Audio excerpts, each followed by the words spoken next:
So, welcome back to another episode, and we were about to leave the hotel room, and we started talking nostalgically about Final Fantasy XI Online, and I know I did an entire video, 28-minute video about how I was addicted to it, I was crazy for it, and Pete was the same way, and we had a legendary conversation on the All Gen Gamers years ago where we went off for like 45 minutes. And Non-stop. Don't forget, it was a podcast with 4 hosts, and it was just Johnny and I talking for like 45 minutes straight, to the point where they had to interrupt us and they're like, guys, let's just move on. No, John was like, okay guys, you've been talking for 40 minutes. And it's really awkward when he cuts in.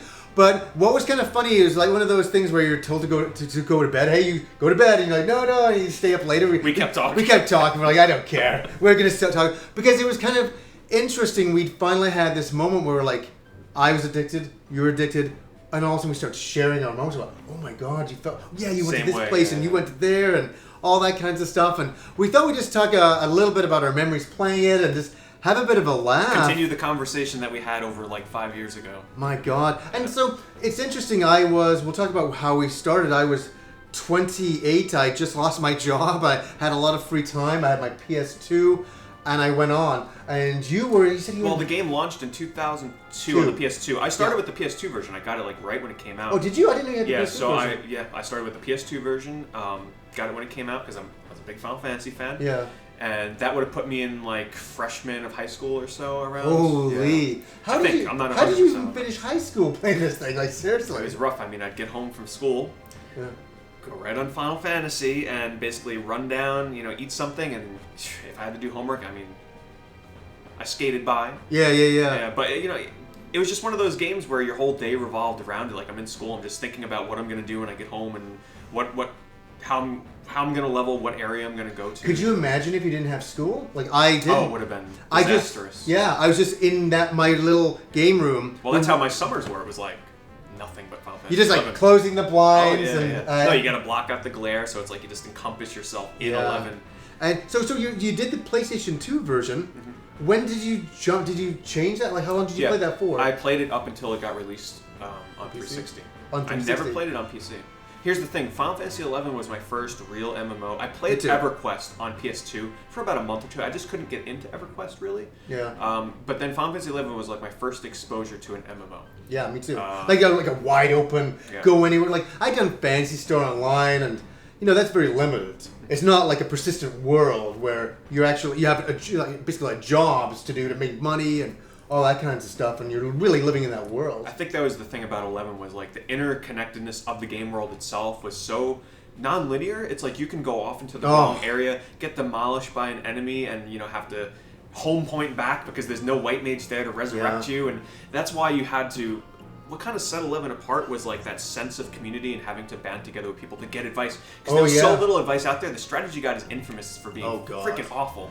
Yeah, you talked about like where do we go to do the ninja quest, and they're like, oh, you got to go here, and we have to get a party, and we have to go. Just to unlock a job was like a whole day errand. Yeah. And getting to that part where you have to even do the quest was like you have to go through it like friends, because if you get attacked by a monster, like you're gonna die, and then you got to go all the way back to the beginning. How about we start from the beginning of 11, like how you start in the beginning area and then you work your way up to the infamous. I'll tell you about myself. The first time I went online, I was part of a huge forum at the time, and I was like one of the first people to get on. And so I'm running around Bastock, which is one of the cities. So you started in Bastock, I started in Sandoria, and I'm then sorry there's about Winders. And back in the day, a bunch of us would run by opposing cities, and we'd like go, Windows sucks, and we actually thought we were being really rebellious. Winders did suck. It did. I would not want to start there. So I started in the sandy Bastock area, and I'm running around, and I'm like, where the hell? This is huge, expansive.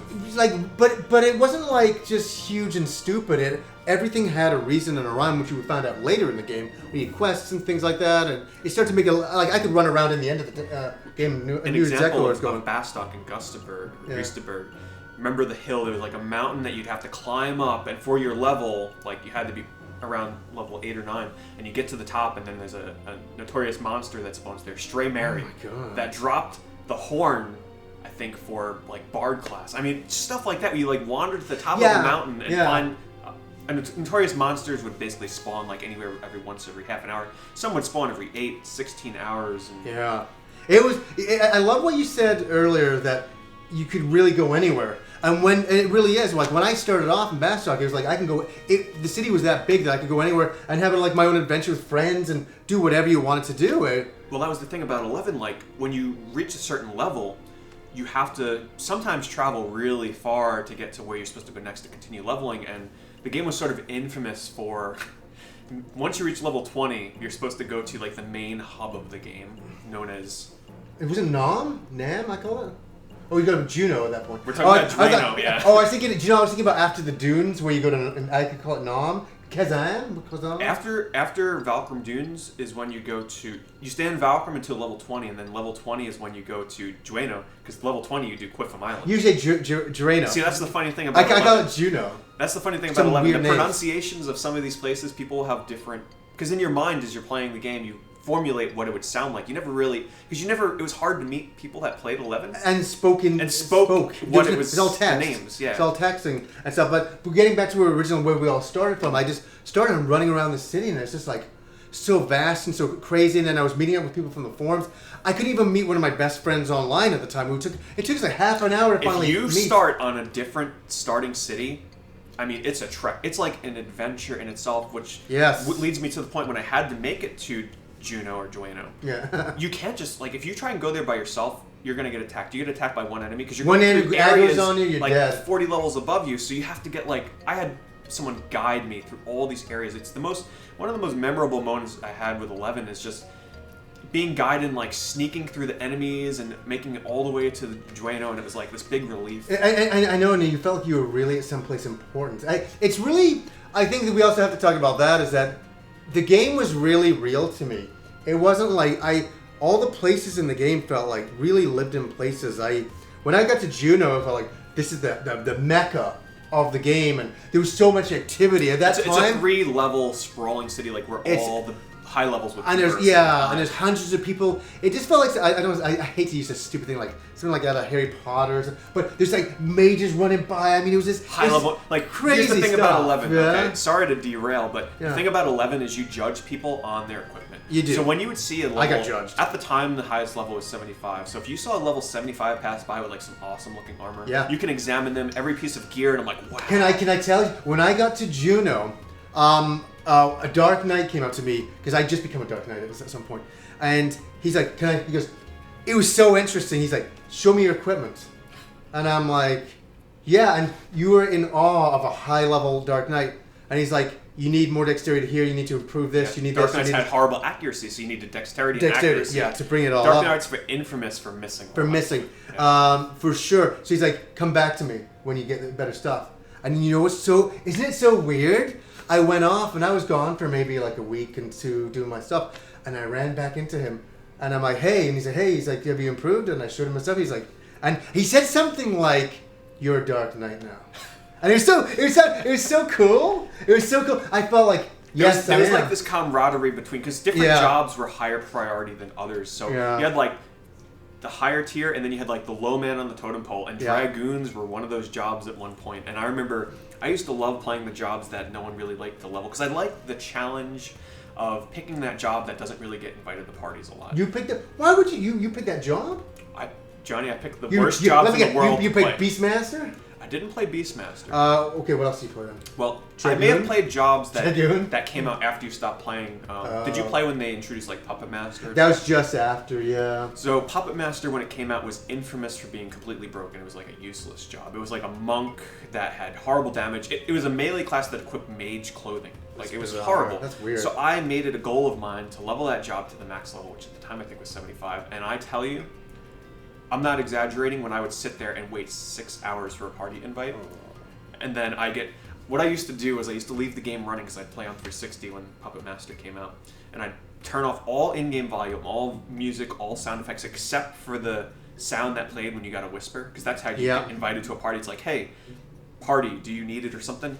When that chime would go off, it was like a rush of adrenaline. I'd rush over. I'm like, an invite grab my keyboard. I know exactly what you're talking about. And then finally, sometimes in that game when you wanted to level, keep in mind, Final Fantasy XI back in the day, the only way to level was by setting up a camp and killing monsters. There were no quests, nothing no crap like that.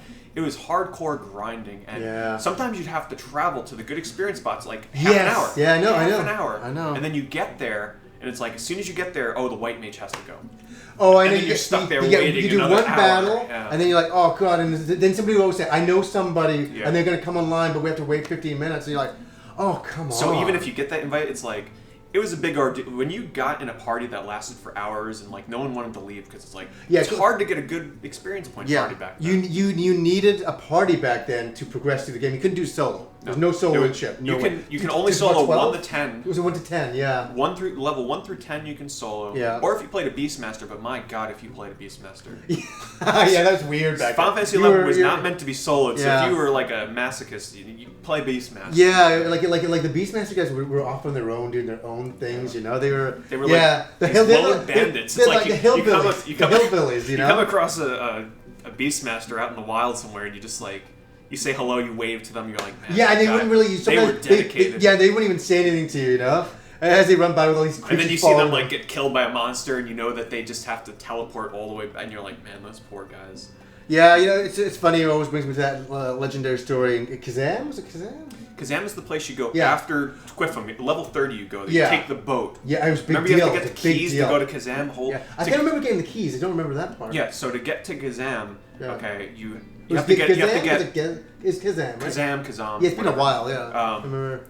To get there, you have to take a boat, but in order to take the boat, you have to get like a pass or some stuff, and then you have to spend so long. There were 2 notorious monsters that you had to kill. So imagine when the game was popular, you'd have dozens of people camping this monster, the one monster that has like a 10% chance of dropping this item that you need, and then you need 2 of these things to progress just to level in the next area. It was insane, wasn't it? When you think about it now, you're like, people now wouldn't put up with this shit, but that's what the way it was. It was a very hard Japanese MMO, but it almost made it cool because it was so hard. You felt such accomplishment. People always wonder why 11, like why people like Johnny and I hold it to such high standards, is because it had every little thing you did had such a sense of accomplishment. It's like if you gained a level in that game, it was huge. Nowadays, like I try and play MMOs now, nothing gets that feeling back. It's like everything is quest based, everything is solo based, everything is just thrown. Like you complete a dungeon, it's like here's a full set of equipment. It's like in Final Fantasy 11 days, you had to work sometimes for your artificial equipment, weeks for one item. For your artificial gear. The artifact armor that we call it artificial, artifact or AF is what it's abbreviated. It's the traditional job-based equipment. So like if you're a red mage, imagine what a red mage looks like, and it's red gear with a feather hat, and a black mage, like you had to acquire pieces at a time. And when you got that full set, you felt like a badass. I remember when I got it's kind of funny to say this, but I was a black mage, but I had the paladin armor, the really nice stuff, because that was the best armor I could get before getting to artificial, I think, at that point. And I remember walking into an area and people bowing because they were so in awe of a character having that kind of gear, and it made you feel good. There was gear in that game that like only a handful of people would have. Oh yeah, like it was the Kraken Club. You remember that? I don't quite remember that. But it's the weapon. It's the club where you can attack. It attacks 1 to 20 times in one swing, so it's like they just keep swinging. Whoa. Yeah, it's crazy. Like there's so much fun. Because what I wanted to ask you is like getting to Kazam or whatever, that we call it Nam. Because the reason why you get off the boat, it's like in Vietnam, you get off the boat and you walk into like a freaking jungle and you just see fucking firing things, and so I call it Vietnam. Like that's what I call it. Like, so when anybody was getting sent there, I said, "Oh, you're going to Nam, eh?" They're like, "Yeah, my first time here." You know, it was so funny. You remember the labyrinth that the jungle was too? It's like you're falling down pits, and the map was like non-existent. Like you memorized it. But you memorized it. I memorized it too. But I remember one day, so. It's kind of an area, a big jungle, where everybody's in there leveling. You have to go there at level 30 to keep progressing. What are the creatures that you get? The mandragoras, the little white onion-looking things, and the goblins. Yeah. And so you lure them out, and you'd be killing. So there'd be different parties all in there, all leveling up. It got so crowded. It got so crowded. Different camps set up all over. Yeah. It was like territorial. It was like you keep away from my mobs. You had to fight with other parties to pull the mobs to get like 100 experience. I absolutely. So what was funny? We're all in there leveling, and then all of a sudden, this freaking creature comes out with a big, what was that called? Oh, the Marlboros or whatever, like the fucking squid thing. So in this forest, this creature that kind of came in, what happened is this huge monster came in, huge, the size of the screen, wiped out everybody. But what was fascinating, that creature, if you can believe this in this game, shouldn't be in this area. No. It should be miles away. You can't even They called it pulling, I guess. Yeah, so it was like a Beastmaster was pulling it? It was probably someone trolling. Well, no, because if you aggro it, it will follow you. Yeah. So if it didn't... But they had to keep on aggroing it. This was back before they patched it. You used to be able to take any... They used to call it a train. So like Valkyrie Dunes, for example. People would go around the entire area, train everything. Everything would aggro. So the little the bunny things and would fall. But when they zoned outside, they wouldn't despawn, so the monsters would just like disperse and keep going back to where they spawned. Yeah, of course, yeah. And then they would demolish the low-level players. So they patched that out eventually, it was so they would trolling. despawn. Yeah. So this guy had brought this huge monster that shouldn't even be in this area. And it was so funny because we're all leveling, and then all of a sudden there's just people screaming. I just see people screaming like, what the hell's... And I look and I just see this huge thing come through, and I just see all these dead bodies, and I just start... Everyone's like, run! And there's like, I'm not kidding you, there's like 20 or 30 people all running, and we're trying to get to the safe zone, you know? But it's kind of like this one line, and also you'll just, load into the next area.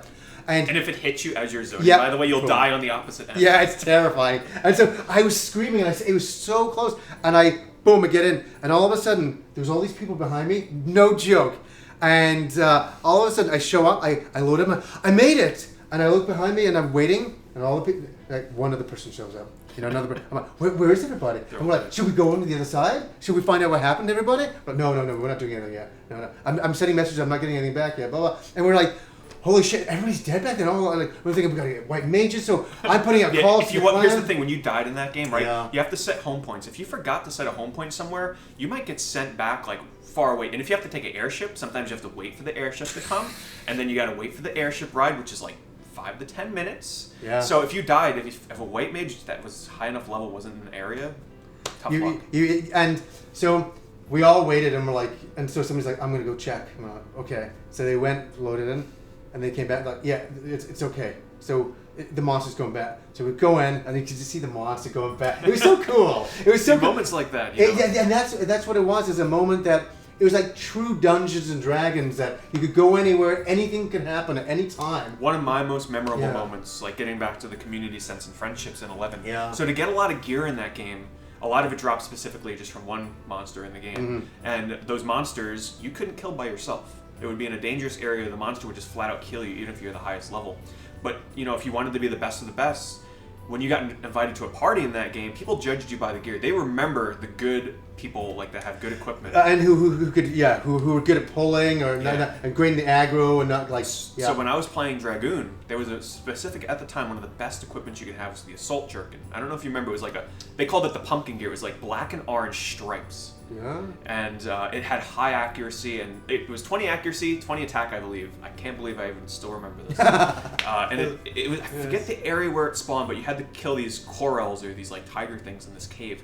But the thing is, that thing only spawned once every it was random. It was like between 8 to 16 hours. Yeah. And if you didn't know when it was last killed, you'd have to spend sometimes an entire day sitting down there waiting for it to spawn. Of course. I mean, the problem was there's Japanese bot players at that point. This was even before that point. Like I was playing before the bots, so it would be competition from other groups of people. So you had to take your friends with you because you couldn't defeat it alone. So not only would you have to sacrifice your time, but you'd have to have friends that are willing to sacrifice their entire day. I know exactly. Me get one item. I know. I absolutely know. And it's just so memorable. And we just sit down there and chit chat. But the thing is, you can't relax because if that thing spawns, you got to be ready to run the hell over there. Well, I told you that legendary and I story. got it, by the way, and I see, and that's the felt thing. So good. You'll never forget. It has like a 10% chance to drop, and I felt like the coolest guy for like the next month or so. You were beaming coming back because not a lot of people have it. Yeah. It's the equipment that I got. So. Me too.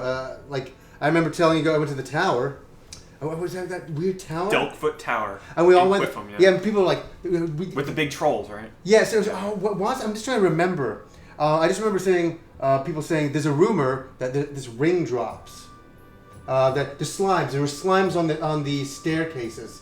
You probably might not have even been there because it's like it was a really awkward, weird place to go to. I've probably been there. I'm just trying to remember. So really, all I can remember is it was like a staircase going up. I think of something. It was in a tower, and so you get there, and there's all these different staircases, and somewhere on the staircases, a slime will appear. This sounds like so funny. It sounds like something out of Dragon Quest, but a slime will actually appear, and if you're there and you attack it.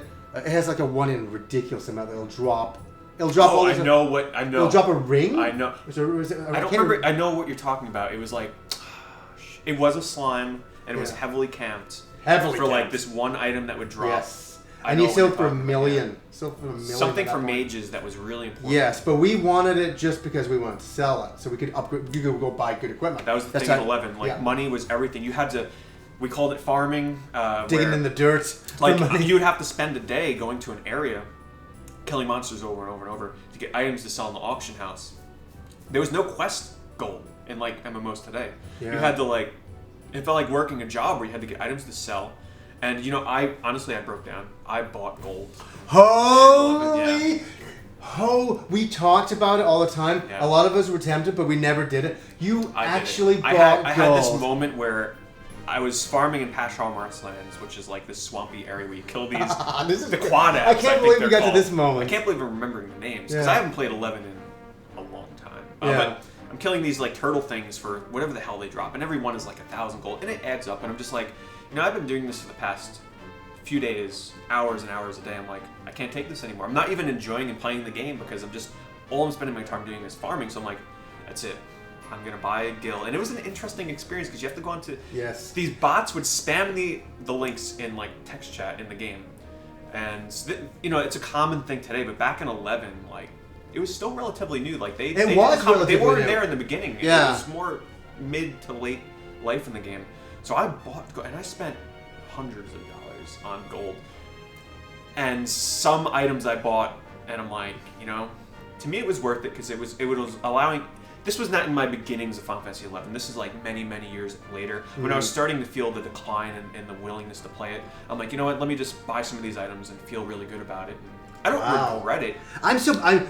This is kind of funny. It's like talking to a drug user he's gone and bought like hardcore drugs, and you're telling me it was like so shady too. It was so shady. I had to like meet up with these players from China, like with their weird names, and like trade, and it's like it was weird. Yeah, I wanted money in the game, but I was like, I don't trust this shit. And the thing is, and I went and did that quest, and we were there trying to get that slime to drop.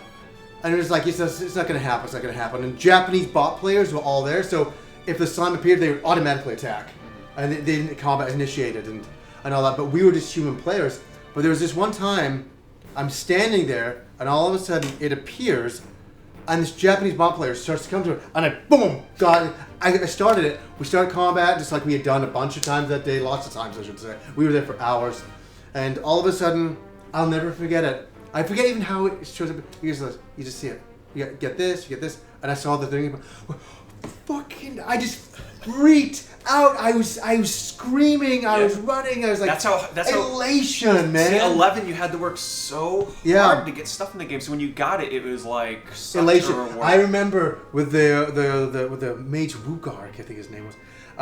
We were running back to Juneau. And we said, and we were splitting it. We were gonna put it in the auction house and split it. And I remember running and see my character run. And this sounds so cheesy, but I was kind of like running with the character, but I was in the elation moment. And we got there and we put it up. We got $1 million for it, 500,000 each, which was huge. Huge back in the day. Huge. And that's how I went back to that Dark Knight and showed him all of my equipment. You probably showed him the sniper's rings. The two rings that increase accuracy. Yeah. Oh god, if you didn't have these specific rings on like a Dark Knight or a Dragoon or a Samurai, you were like, forget it. No one would invite you anymore. Do you know how sad it is? Do you know how much I would like to put the PlayStation 2 in and just to see my character and just go run around? I love it. I'd actually have like tears about it. I could do it on 360, but I'd have to reinstall Play Online. But I thought finally they shut the servers down. It's all done now. Oh, it's done. Yeah, but you can still import your characters over. I think. I think your characters would still exist on PC. You just can't play on consoles anymore. Oh, so the console versions are done. The console versions are done. Oh, so the servers still exist. The servers still work. Yeah, but. I mean, we should mention here, we're reminiscing as though 11 doesn't exist anymore. It does exist. It's still going, but the game has changed. Luckily, you stopped playing before it's gotten to where it's at. Now, the game has changed so fundamentally that no one plays it really anymore. Like, it's a different game. You can get from level 1 to, like, 90 or whatever the hell the max level is now in, like, a couple of days. A day what? Solo, yeah. Oh, that's just... They came out with these things called Abyssia parties where I played the game through Abyssia. I was playing when Abyssia came out, for those of you that play. That's when they had, like, these parties of, like... 18 parties, like people in a party. It used to be 6. Yeah. And some people would just leech experience, like you you'd be level 1, you'd go and just sit in an Abyssea party for a day or so, and just level up real fast. And it took out all the fun of 11, and they made equipment a bit easier to get. Yeah, but solo questing. We got to play in the golden time, the golden era, and we'll sum it all up here is that I don't think I'll ever feel that way about an MMO again. I've tried. And what about 14? Did you try that? The one thing I'll say about 14, that's the closest I've ever came to feeling what I felt about 11. Really? I didn't feel it at all. Only because the world itself still had that little, it was more so the world and the music and just like that kind of stuff. But when it comes to the gameplay, it never did it. Like having instance dungeons, like the dungeons in 11 were like so hardcore, whereas 14, it's like you join a party of 4 people, which first of all, 4, what the heck? It has to be 6. And then it's just it's so streamlined. It's like, it's trying to be like World of Warcraft. Yeah, it's very simple and very I mean, just like you said, to sum it up, the thing about 11 was just how hard it was. How hard it was one of the best things about it. And how it was strictly about forming parties and having to work together to level up and not do anything. You were forced to play with other people. It was a crazy, great experience. It was very hard and very memorable. It's something I'll never forget for the rest of my life. It's the closest I've ever come to being in Dungeons and Dragons. And I played the tabletop game, and I love that with friends, and I think it has its own universe into itself. But I've never felt that Dungeons and Dragons-y feeling that I always wanted. You felt like you were your character because you kept the same character. Yeah, and just random things like that monster coming through, or you go on an event. You just go get a goddamn ninja scroll to do a different class. And that would be an entire day out adventure, and things would happen. Those party things members go wrong, people drop. I know, and just your own fun and jokes within the game. It became its own universe. It was quite literally a real place. You can say that, but Final Fantasy XI was a real place, and all the people they were real heroes. I'm telling you, there's still people in that game that I remember that were real heroes. That I remember I was running through an area. And I was getting aggroed, and I remember people coming through, grabbing the aggro off it, and they weren't much higher than me. Yeah, save you. To save me, because there was death in Final Fantasy XI, by the way, you lose experience and de-level. Yeah. There was a time when I had all this. The more you die, the more you lose. Oh, it's terrible, dude. Yeah. I remember I was running back someplace, I was having a bad night. It happens in the game. And I had all this equipment on me, and I de-leveled. And the equipment was meant for that level. I lost all my. So then I didn't even have a supple guard. Picture this: you're level 75 or 70. You die, you de-level. You're now level 69, and if you have all gear that's level 70, you're fucked. Yeah. You are quite. You have to go and buy gear from the auction house, and I mean it's a freaking hard game, So, anyways, I'm glad we could sit and have a reminisce and just talk about this. It's just fantastic. And I mean, there's so much more to it, but there's only so much we can hold your attention with. But we wanted to be able to talk because we're never in the same place. It's one thing to talk over Skype, but when you're face to face, it's more real. Yeah. People always told us that they always remembered our conversation about Final Fantasy XI, and we want to continue it. Yeah, we want to continue it. So, anyways, guys, until next time.